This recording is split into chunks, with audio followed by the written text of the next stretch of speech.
ಅವರು ಬಹುಶಃ ಹಳೆಬೀಡಿಗೆ ಏನು ಹೊಯ್ಸಳರು ದಾಳಿ ಮಾಡಿರಲ್ಲ, ಅವ್ರು ಇದೇ ರೂಟಲ್ಲಿ ಹೋಗಿದ್ದಾರೆ ಅಂತೇಳಿ ಪಕ್ಕ. ಯಾಕೆ ಅಂತಂದ್ರೆ ದೇವಸ್ಥಾನ ಸುಮ್ಮನೆ ಮುಚ್ಚಿಲ್ಲ, ಯಾಕಂದ್ರೆ ಅವ್ರು ದಾಳಿ ಮಾಡಿರೋಂತೆಲ್ಲ ಮುಚ್ಚಿದ್ರಲ್ಲ. ಅಷ್ಟೇ ಅಲ್ಲದೆ ಈ ಒಂದು ಭಾಗದಲ್ಲಿ ಬಂದು ರಾಮಾಯಣದ ಒಂದು ಕಥಾ ಪ್ರಸಂಗವನ್ನು ಕೂಡ ಕೆತ್ತಿದ್ದಾರೆ. ಇಲ್ಲಿ ನೀವು ನೋಡ್ಬೋದು, ಈಗ ಇಲ್ಲಿ ವಾನರ ಸೇನೆ ಬಂದು ರಾಮನಿಗೆ ಒಂದು ಸಹಾಯ ಮಾಡ್ತಿರುವಂಥ ಒಂದು ಉಬ್ಬು ಶಿಲ್ಪಗಳನ್ನು ಕೂಡ ಸಾಕಷ್ಟು ಕೆತ್ತಿದ್ದಾರೆ.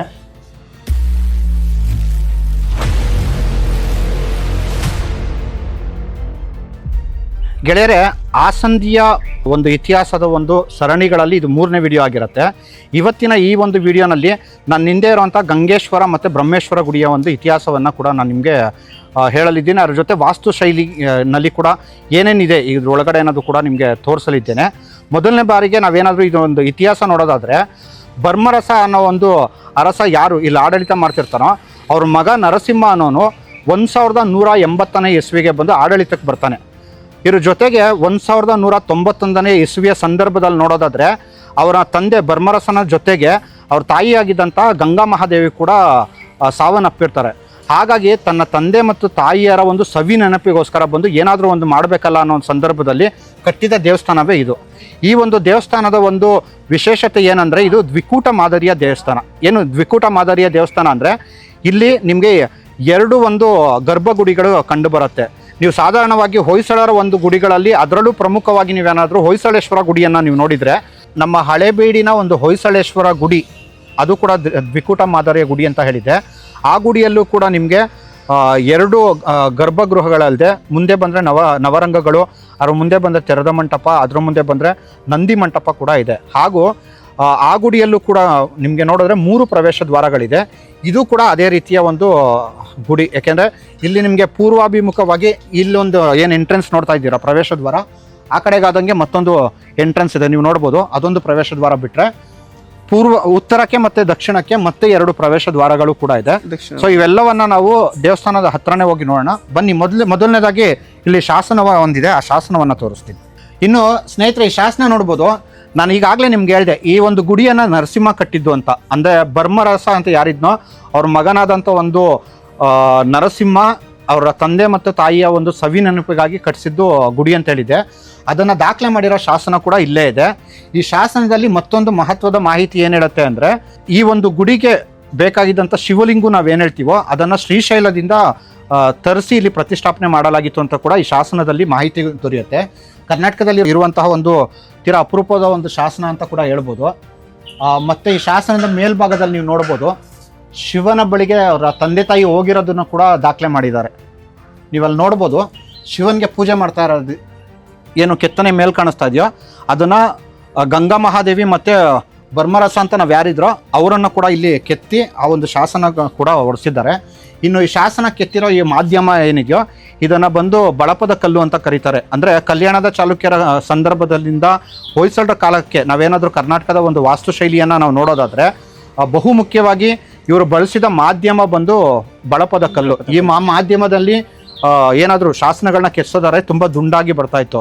ಹಾಗಾಗಿ ಇತಿಹಾಸಕಾರರು ಅಥವಾ ಕನ್ನಡ ಒಂದು ಲಿಪಿಯನ್ನು ತುಂಬಾ ಆರಾಧಿಸುವಂಥ ಜನಗಳು ನೋಡಿದ್ರೆ ಹೊಯ್ಸಳರ ಲಿಪಿ ಅಂತ ನಾವೇನು ಹೇಳ್ತೀವೋ ಅದು ತುಂಬ ಸುಂದರವಾದ ಲಿಪಿ ಅಂತ ಈಗಲೂ ಕೂಡ ಸಾಕಷ್ಟು ಜನ ಮಾತಾಡ್ಕೋತಾರೆ. ಅದಕ್ಕೆ ಕಾರಣ ಏನು ಅಂದರೆ ಹೊಯ್ಸಳರ ಲಿಪಿ ಅಷ್ಟು ದುಂಡಾಗಿರುವಂಥ ಒಂದು ಕಾರಣ ಕೂಡ ಆಗಿದೆ. ಇದ್ರ ಜೊತೆ ಈ ಒಂದು ಗುಡಿಯ ಒಂದು ಹೊರಗಡೆ ನೀವು ನೋಡ್ಬೋದು, ಇಲ್ಲಿ ನಮ್ಮ ಕರ್ನಾಟಕ ಒಂದು ಶೈಲಿಯ ಒಂದು ಶಿಖರ ಅಂತ ನಾವೇನು ಹೇಳ್ತೀವೋ ಆ ಒಂದು ಶಿಖರದ ಒಂದು ಮಾದರಿಯನ್ನು ಕೂಡ ಇಲ್ಲಿ ಕೆತ್ತಲಾಗಿದೆ. ಆದರೆ ದುರ್ದೈವ ಏನಂದರೆ, ಈ ಗುಡಿಯ ಮೇಲ್ಗಡೆಗೆ ಇರಬೇಕಾಗಿದ್ದಂಥ ಒಂದು ಶಿಖರ ಇವತ್ತಿಗೆ ಕಾಣೆಯಾಗಿದೆ. ಅಂದರೆ ಇವತ್ತಿಗೆ ಅದು ಕಾಲಾಂತರದಲ್ಲಿ ಅದು ಉರುಳೋಗಿರೋ ಒಂದು ಸಾಧ್ಯತೆಗಳಿದೆ. ಒಂದು 15 ವರ್ಷ ಹಿಂದೆ ಧರ್ಮಸ್ಥಳ ಇವರು ಸ್ವಲ್ಪ ಜೀರ್ಣೋದ್ಧಾರ ಮಾಡಿದ್ರು. ಯಾರು ಪುರಾತತ್ವ ಇಲಾಖೆಯವರು ಬೇರೆ ಕಾಂಟ್ಯಾಕ್ಟ್ ಮಾಡಿದ್ರಲ್ಲ, ಇದೊಂಥರ ಜೀರ್ಣೋದ್ಧಾರ ಇದು ಮಾಡಿ ರಿನೋವೇಟ್ ಮಾಡಿ ಬಿಚ್ಚಿ ಇದು ಮಾಡಿದ್ರು. ಆ ಟೈಮಲ್ಲಿ ಅವರು ಧರ್ಮಸ್ಥಳದಾರಲ್ಲ, ಬೇರೆಯವ್ರು ಇನ್ನೊಬ್ರು ವಹಿಸ್ಕೊಂಡಿದ್ರಲ್ಲ, ಅವರು ಬಿಚ್ಚಿದರು. ಅವ್ರಿಗೆ ಹೆಂಗೆ ಬೇಕಂಗಾಗಿ ಇದು ಮಾಡ್ಕೊಂಡು ಪೂರ್ಣ ಪ್ರಮಾಣದ ಮಾಡೋಗ್ಲಿಲ್ಲ. ಒಂದು ಅಂದಾಜು ಲೆಕ್ಕಾಚಾರಕ್ಕೆ ಎಷ್ಟು ಮಾಡಿ ಹೋದ್ರು. ನೆಕ್ಸ್ಟ್ ಹಾಗಿದ್ರೆ ಮೊದಲನೇದಾಗಿ ನೀವು ಹೇಳ್ತಿರೋದು ಹಿಂದೆ ಬಂದು ಇದಕ್ಕೆ ಇದಿತ್ತಾ, ಶಿಖರ ಇತ್ತಾ ಈ ಗುಡಿಗೆ? ಇದರಲ್ಲಿ ಶಶಿಧರ್ ಸರ್ ಪ್ರಕಾರ ಇದ್ದು ಹಾಳಾಗಿರ್ಬೋದು. ಎಂತಂತಂದ್ರೆ ಫುಲ್ ನಾವು ಆ ದೇವಸ್ಥಾನಕ್ಕೆಲ್ಲ ಶಿಖರ ಮಾಡಿಸಿದ್ವಿ ಅಂದ್ರೆ ಹಾಳಾಗಿತ್ತೆ ಅನ್ಸುತ್ತೆ. ಅಂದರೆ ಹೆಂಗ್ ಗೊತ್ತಾ, ಇದು ನಮ್ದು ಆ ಸಂಧಿ ಇಲ್ಲಿದೆಯಲ್ಲ, ಹಾಂ ಆ ಸಂಧಿ ಓಯೋ ರೂಟು ಸ್ಟ್ರೈಟ್ ಹೋದ್ರೆ ಹಿಂಗೆ ಹಳೆಬೀಡೆ ಬರೋದು ಸ್ಟ್ರೈಟ್. ಹಾಂ ಏನು ಮಲ್ಲಿಕಾರ್ಜುನ ದಾಳಿ ಮಾಡಿರಲ್ಲ ಹೊಯ್ಸಳ ದೇವಸ್ಥಾನಗಳು, ಮಾಲೀಕ ಅವ್ರು ಬಹುಶಃ ಇದೇ ರೂಟಲ್ಲಿ ಬಂದಿದಾಗ ಏನಾಗಿತ್ತೆ ಅಂತಂದ್ರೆ, ಹಾಂ ಅವಾಗೆಲ್ಲ ಇಲ್ಲೇ ಹಿರಿಯರೆಲ್ಲ ಹೆಂಗ್ ಸೋಮನಾಥಪುರ ದೇವಸ್ಥಾನ ಮಣ್ಣು ಮುಚ್ಚುತ್ತಿದ್ರಲ್ಲ, ಹಂಗೆ ಈ ದೇವಸ್ಥಾನ ಕೂಡ ಮಣ್ಣು ಮುಚ್ಚಿದ್ರು. ಹಾಂ ಈ 80ನೇ ಇಸ್ವಿ 90ನೇ ಇಸ್ವಿ ಫೋಟೋದೆಲ್ಲ ನೋಡಿದ್ರೆ ದೇವಸ್ಥಾನ ಎಲ್ಲ ಗರ್ಭಗುಡಿ ಎಲ್ಲ ಮಣ್ಣೆಲ್ಲ ಮುಚ್ಚಿದ್ರು. ಆಮೇಲೆ ಕಾಲಾನುಕ್ರಮಣಕ್ಕೆಲ್ಲ ಮಣ್ಣೆಲ್ಲ ತೆಗೆದಿದ್ದು. ವೀರಭದ್ರೇಶ್ವರ ದೇವಸ್ಥಾನ ಕೂಡ ಮಣ್ಣಲ್ಲಿ ಅದೇ ತರ ಮುಚ್ಚಿದ್ರು. ಆ ಕಡೆ ಚಂಡಿಕೇಶ್ವರ ದೇವಸ್ಥಾನ ಕೂಡ ಮಣ್ಣು ಮುಚ್ಚಿದ್ರು.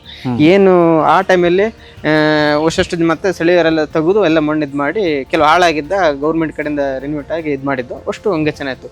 ಈಗ ನೀವು ನೋಡ್ರಿ ಗೂಗಲ್ ಮ್ಯಾಪ್ ಎಲ್ಲ ತೆಗೆದು ನೋಡ್ರಿ ನಮ್ಮೂರು ಸ್ಟ್ರೈಟ್ ಬಂದು ಸೀದಾ ಬಂದು ಹೊಯ್ಸಳ ದೇವಸ್ಥಾನ ಹಿಂಗೆ ಆಸಂದಿ ಸೀದಾ ಕೆರೆಸಂತೆ ಹೇಮಾವತಿ ಪಟ್ಟಣ ಅಂತಾರಲ್ಲ, ಹೇಮಾವತಿ ಪಟ್ಟಣ ಅಲ್ಲಿಂದ ಸೀದಾ ಜಾವಗುಲ್ ಹಳಬೀಡು ಒಂದೇ ರೂಟಲ್ಲಿ ಐತೆ. ಅವ್ರು ಬಹುಶಃ ಹಳಬೀಡಿಗೆ ಏನು ಹೊಯ್ಸಳ ದಾಳಿ ಮಾಡಿರಲ್ಲ, ಅವ್ರು ಇದೇ ರೂಟಲ್ಲಿ ಹೋಗಿದ್ದಾರೆ ಅಂತೇಳಿ ಪಕ್ಕ. ಯಾಕೆ ಅಂತಂದ್ರೆ ದೇವಸ್ಥಾನ ಸುಮ್ಮನೆ ಮುಚ್ಚಿಲ್ಲ, ಯಾಕಂದ್ರೆ ಅವ್ರು ದಾಳಿ ಮಾಡಿರೋಂತೆಲ್ಲ ಮುಚ್ಚಿದ್ರಲ್ಲ. ಇದು ಆ ಹಿನ್ನೆಲೆಯಿಂದ ಎಷ್ಟೋ ದೇವಸ್ಥಾನಗಳೆಲ್ಲ ಮುಚ್ಚಿದ್ದಾರೆ, ಇನ್ನೂ ಎಷ್ಟೆಷ್ಟೋ ಹಾಳಾಗೋಗಿದ್ದಾವೆ. ಹಾಗಾಗಿ ಇದು ಮಾಹಿತಿ. ಸೊ ಬಹುಮುಖ್ಯವಾದ ಮಾಹಿತಿಯನ್ನು ಹೇಳಿದ್ರು. ಏನಂದ್ರೆ ಅಲ್ಲಾವುದ್ದೀನ್ ಖಿಲ್ಜಿಯ ನಂತರ ಬಂದು ಏನು ತುಗ್ಲಕ್ ಡೈನಸ್ಟಿ ಅಂತ ಏನು ದೆಹಲಿನಲ್ಲಿ ಫಾರ್ಮ್ ಆಗುತ್ತೋ, ಅವರ ಒಂದು ದಂಡಾಧಿಕಾರಿಯಾದಂಥ ಮಲ್ಲಿಕ್ ಕಫೂರ್ ಅಂತ ಯಾರಿರ್ತಾನೋ ಅವನು ಹೊಯ್ಸಳರ ಮೇಲೆ ದಾಳಿ ಮಾಡಬೇಕಂದಾಗ ಈ ಒಂದು ಮಾರ್ಗದಲ್ಲಿ ಬಂದಿದ್ರು ಅಂತ ಹೇಳ್ತಾರೆ. ಅದ್ರ ಜೊತೆಗೆ ಇನ್ನೂ ಒಂದು ಬಹುಮುಖ್ಯವಾಗಿ ಇವ್ರು ಹೇಳಿದ ವಿಷಯ ನಾವು ನೋಡೋದಾದ್ರೆ, ಹಿಂದೆ ಬಂದು ಈ ಒಂದು ಗುಡಿಗಳನ್ನು ಪ್ರೊಟೆಕ್ಟ್ ಮಾಡ್ಕೊಳ್ಳಬೇಕಾದ ಒಂದು ಸಂದರ್ಭದಲ್ಲಿ ಇಡೀ ಒಂದು ಗುಡಿಯನ್ನು ಬಂದು ಮಣ್ಣಿನಲ್ಲಿ ಮುಚ್ಚಿಬಿಡ್ತಾ ಇದ್ರಂತೆ. ಅಂದರೆ ದಾಳಿಕೋರರ ಒಂದು ದಾಳಿಗೆ ಒಳಗಾಗಬಾರ್ದು ಅಂತ. ಅದೇನು ಸೂಚಿಸ್ತಾ ಇದೆ ಅಂದರೆ, ಇಂದಿನ ಒಂದು ನಮ್ಮ ಕನ್ನಡಿಗರು ಆ ಒಂದು ತಾವು ಮಾಡಿದಂಥ ಒಂದು ಗುಡಿಗೋಪುರಗಳನ್ನು ಯಾವ ರೀತಿ ಪ್ರೊಟೆಕ್ಟ್ ಮಾಡ್ಕೊಳ್ಳೋದಕ್ಕೆ ಅಂತ ಎಷ್ಟು ಶ್ರಮ ವಹಿಸಿದ್ದಾರೆ ಅನ್ನೋದು ಕೂಡ ನಮಗಿಲ್ಲಿ ಕಂಡು ಬರುತ್ತೆ. ಇವತ್ತಿನ ಒಂದು ಯುವ ಜನತೆಗೆ ನನ್ನ ಒಂದು ಕೋರಿಕೆ ಏನಂದರೆ, ನಿಮ್ಮ ಹಿರಿಯರಿಂದ ನೀವು ಕಲಿಬೇಕಾಗಿರೋದು ಸಾಕಷ್ಟಿದೆ. ಹಿಂದೆ ನೋಡಿ ಎಂತೆಂಥ ಗುಡಿಗಳನ್ನು ನಿರ್ಮಾಣ ಮಾಡಿದ್ರು, ಅಥವಾ ಅದಕ್ಕೊಂದು ಕೆಟ್ಟ ಪರಿಸ್ಥಿತಿಗಳು ಬಂದಾಗ ಇಡೀ ಊರೇ ನಿಂತು ಅದನ್ನು ಉಳಿಸ್ಕೊಳ್ಳೋದಕ್ಕೆ ಅಂತ ಪ್ರಯತ್ನ ಮಾಡಿದ್ದಾರೆ. ಇವತ್ತಿನ ಒಂದು ಗಳಿಗೆ ನಾನು ನೋಡಿದ್ರೆ ಎಷ್ಟೋ ಸ್ಮಾರಕಗಳ ಮೇಲೆ ಹೋಗ್ಬಿಟ್ಟು ಯಾವುದೋ ಹುಡುಗಿ ಹೆಸರು ಬರೆಯೋದು, ಅಥವಾ ಕಿತ್ತಾಕೋದು, ಅಥವಾ ಬಣ್ಣ ಬಳಿಯೋದು, ಅಥವಾ ಇರೋಂಥದ್ದನ್ನೆಲ್ಲ ಕಿತ್ತಾಕೋದು, ಈ ಥರ ಎಲ್ಲ ಸಾಕಷ್ಟು ಕೆಲಸಗಳು ಕೂಡ ಇವತ್ತಿನ ಒಂದು ಕೆಲವು ಯುವಕರುಗಳು ಮಾಡ್ತಿದ್ದಾರೆ. ಹಾಗಾಗಿ ನನ್ನ ಒಂದು ವಿನಂತಿ, ದಯವಿಟ್ಟು ಆ ಥರ ಯಾರು ಕೆಲಸಗಳು ಮಾಡ್ತಿದ್ರೆ ಅದು ನೀವು ನಿಮ್ಮ ಹಿರಿಯರಿಗೆ ಬಗೆತಿರೋಂಥ ದ್ರೋಹ ಅನ್ನೋದನ್ನು ನೀವಾಗಿ ತಿಳ್ಕೊಂಡು ದಯವಿಟ್ಟು ನಿಲ್ಲಿಸಿ ಅಂತ ಹೇಳ್ತೀನಿ. ಬನ್ನಿ ಮುಂದೆ ಹೋಗ್ಬಿಟ್ಟು ಈ ದೇವಸ್ಥಾನದಲ್ಲಿ ಮತ್ತೆ ಇನ್ನೇನಿದೆ ಅಂತ ನೋಡೋಣ. ಕನ್ನಡ ನಾಡು ನುಡಿ, ಕನ್ನಡಿಗರ ಭವ್ಯ ಇತಿಹಾಸ, ಸಂಸ್ಕೃತಿ, ವಾಸ್ತುಶೈಲಿ ಮುಂತಾದ ವಿಷಯಗಳನ್ನು ವಿಡಿಯೋಗಳ ಮೂಲಕ ದಾಖಲಿಸುವ ನಮ್ಮ ಪ್ರಯತ್ನಕ್ಕೆ ನೆರವಾಗಿ. ಇನ್ನು ಈ ಒಂದು ಗುಡಿಯ ರಂಗಮಂಟಪದ ತೊಲೆಯ ಮೇಲೆ ಇರೋ ಶಾಸನವನ್ನು ನೀವು ಇಲ್ಲಿ ನೋಡ್ಬೋದು. ಈ ಶಾಸನ ಬಂದು ಬಹುಮುಖ್ಯವಾದ ಶಾಸನ. ಯಾಕೆಂದರೆ ಈ ಶಾಸನ ಈ ರೀತಿ ಹೇಳುತ್ತೆ, ಏನಂದರೆ ಮರಳು ಮಾರ್ಕಂಡ ದೇವನು ಬೇಳುಗೌಡ, ರಂಚೇಗೌಡ, ಕಡಬೇಗೌಡ, ಹೂಲಿಗೌಡ, ರಂಗೇಗೌಡ, ಕಲ್ಲಗೌಡ, ರಾಮಗೌಡ, ಹೊನ್ನಗೌಡ ಹೀಗೆ ಸಾಕಷ್ಟು ಜನರುಗಳ ಹೆಸರನ್ನು ಹೇಳ್ತಾ ಇಲ್ಲಿ ಆಸಂದಿಯ ಗಂಗೇಶ್ವರ, ಬ್ರಹ್ಮೇಶ್ವರ, ವೇದೇಶ್ವರ, ನಕರೇಶ್ವರ, ವೀರಬ್ರಹ್ಮೇಶ್ವರ, ದೇಕೇಶ್ವರ, ಬಲ್ಲೇಶ್ವರ, ಮಾಚೇಶ್ವರ, ಜಗತೇಶ್ವರ, ಜಾದೇಶ್ವರ, ಮಾರೇಶ್ವರ, ಒಳಗಣ ಬಲ್ಲೇಶ್ವರ, ಕೋಟೆಹಾಳದ ಸೂರ್ಯದೇವರು ಮುಂತಾದ ಹಲವು ಶೈವ ದೇವಾಲಯಗಳಿಗೆ ನಿತ್ಯ ನೈವೇದ್ಯ ನಂದಾದೀಪದ ವ್ಯವಸ್ಥೆಗಾಗಿ ಸುಂಕದಿಂದ ಬರುವ ಹಣವನ್ನು ಈ ದೇವಾಲಯದ ಉಸ್ತುವಾರಿಗೆ ಹೊತ್ತ ಕಾಳಮುಖ ಯತಿಗಳಿಗಾಗಿ ಕೊಟ್ಟ ಅಪರೂಪವಾದ ಶಾಸನ ಇದು. ಮತ್ತು ಇಲ್ಲಿ ಗಮನಿಸಬೇಕಾಗಿರುವಂಥ ಮತ್ತೊಂದು ವಿಷಯ ಏನಂದರೆ, ಇಲ್ಲಿ ಈಗಾಗಲೇ ನಾನು ಸಾಕಷ್ಟು ಗುಡಿಗಳ ಬಗ್ಗೆ ಹೇಳಿದೆ. ಅಂದರೆ ಗಂಗೇಶ್ವರ, ಬ್ರಹ್ಮೇಶ್ವರ, ವೇದೇಶ್ವರ, ನಕರೇಶ್ವರ ಹೀಗೆ ಹಿಂದೆ ಇಷ್ಟೊಂದು ಗುಡಿಗಳು ಈ ಭಾಗದಲ್ಲಿ ಇದ್ದದ್ದು ಕೂಡ ಈ ಒಂದು ಶಾಸನದಲ್ಲಿ ದಾಖಲೆಯಾಗಿದೆ. ಆದರೆ ಇವತ್ತಿಗೆ ಇವುಗಳಲ್ಲಿ ಉಳ್ಕೊಂಡಿರೋದು ಕೆಲವೇ ಕೆಲವು. ನೋಡಿ, ಇದನ್ನು ನವರಂಗ ಅಂತ ಕರೀತಾರೆ. ಈ ನವರಂಗದ ಒಂದು ವಿಶೇಷತೆ ಏನಂದರೆ, ನೋಡಿ ಇಲ್ಲಿ ಹೊಯ್ಸಳರ ಕಾಲದಲ್ಲಿ ಏನು ಅಭಿವೃದ್ಧಿಗೊಂಡಿದ್ದಂಥ ಈ ಕಂಬಗಳೇನಿದೆ, ಈ ನವರಂಗದಲ್ಲಿ ಟೋಟಲ್ಲು 16 ಕಂಬಗಳಿದೆ. ಈ ಥರ ಈ 16 ಕಂಬಗಳು. ಮತ್ತು ಇದ್ರ ಜೊತೆಗೆ ನೀವು ಇಲ್ಲಿ ನೋಡಿದ್ರೆ ನೀವು ಇದನ್ನು ಕಕ್ಷಾಸನ ಅಂತ ಕರೀತಾರೆ. ಅಂದರೆ ಹಿಂದೆ ಬಂದು ಈ ಸ್ಥಳದಲ್ಲಿ ರೆಸ್ಟ್ ಮಾಡೋವಂಥವ್ರು ಏನಾದ್ರು ಇದ್ದರೆ ಈ ಸ್ಥಳದಲ್ಲಿ ಬಂದು ಕುತ್ಕೋಬೋದಾಗಿತ್ತು. ಹೀಗೆ ರೆಸ್ಟ್ ಮಾಡೋವಂಥ ರೆಸ್ಟಿಂಗ್ ಪ್ಲೇಸಸ್ಗಳಲ್ಲಿ ಹಾಕಿರುವಂಥ ಈ ಕಂಬಗಳು, ಹೀಗೆ ಒಟ್ಟಾರೆ 24 ಕಂಬಗಳನ್ನು ಕೂಡ ಇಲ್ಲಿ ಜೋಡಿಸಲಾಗಿದೆ. ಇನ್ನು ಈ ಗುಡಿನಲ್ಲಿ ಈಗಾಗಲೇ ಹೇಳ್ದಂಗೆ ಗಂಗೇಶ್ವರ ಮತ್ತು ಬ್ರಹ್ಮೇಶ್ವರ ಅನ್ನುವಂಥ ಎರಡು ಇದ್ದಿದ್ರು ಕೂಡ ಇವತ್ತಿಗೆ ಗಂಗೇಶ್ವರ ಮಾತ್ರ, ಅಂದರೆ ಗಂಗೇಶ್ವರನ ಗರ್ಭಗುಡಿನಲ್ಲಿ ಮಾತ್ರ ಶಿವಲಿಂಗು ಇವತ್ತಿಗೂ ಉಳ್ಕೊಂಡಿದೆ. ಬ್ರಹ್ಮೇಶ್ವರದ ಒಂದು ಶಿವಲಿಂಗು ಇವತ್ತಿಗಿಲ್ಲ. ಅದಕ್ಕೆ ಕಾರಣ ಕಾಲಾಂತರದಲ್ಲಿ ಯಾರಾದರೂ ಆ ಒಂದು ಲಿಂಗವನ್ನು ಹೊರಗಡೆ ಎತ್ತೊಯ್ದಿರೋ ಸಾಧ್ಯತೆಗಳೂ ಇರಬಹುದು.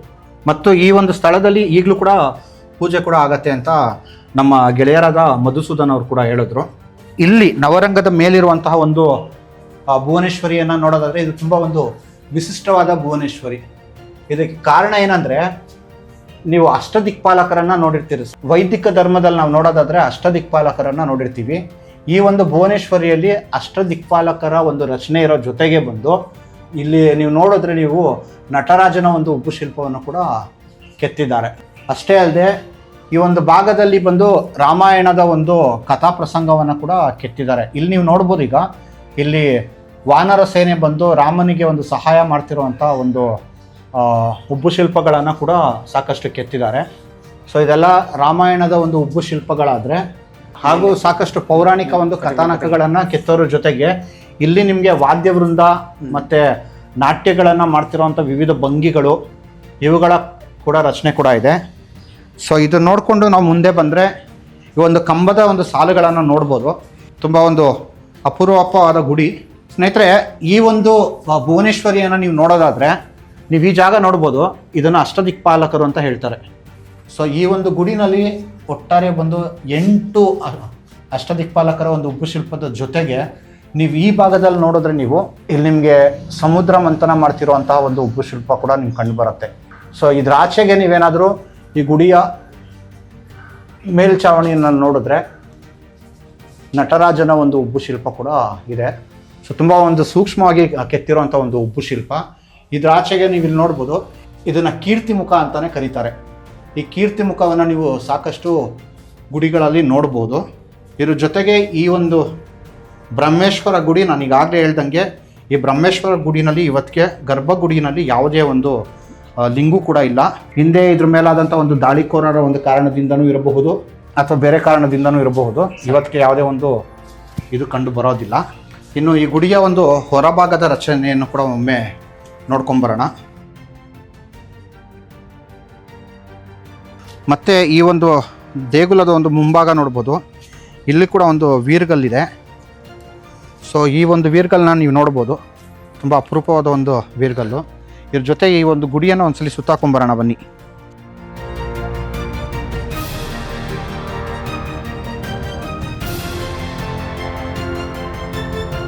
ಕನ್ನಡ ನಾಡು, ನುಡಿ, ಕನ್ನಡಿಗರ ಭವ್ಯ ಇತಿಹಾಸ, ಸಂಸ್ಕೃತಿ, ವಾಸ್ತುಶೈಲಿ ಮುಂತಾದ ವಿಷಯಗಳನ್ನು ವಿಡಿಯೋಗಳ ಮೂಲಕ ದಾಖಲಿಸುವ ನಮ್ಮ ಪ್ರಯತ್ನಕ್ಕೆ ನೆರವಾಗಿ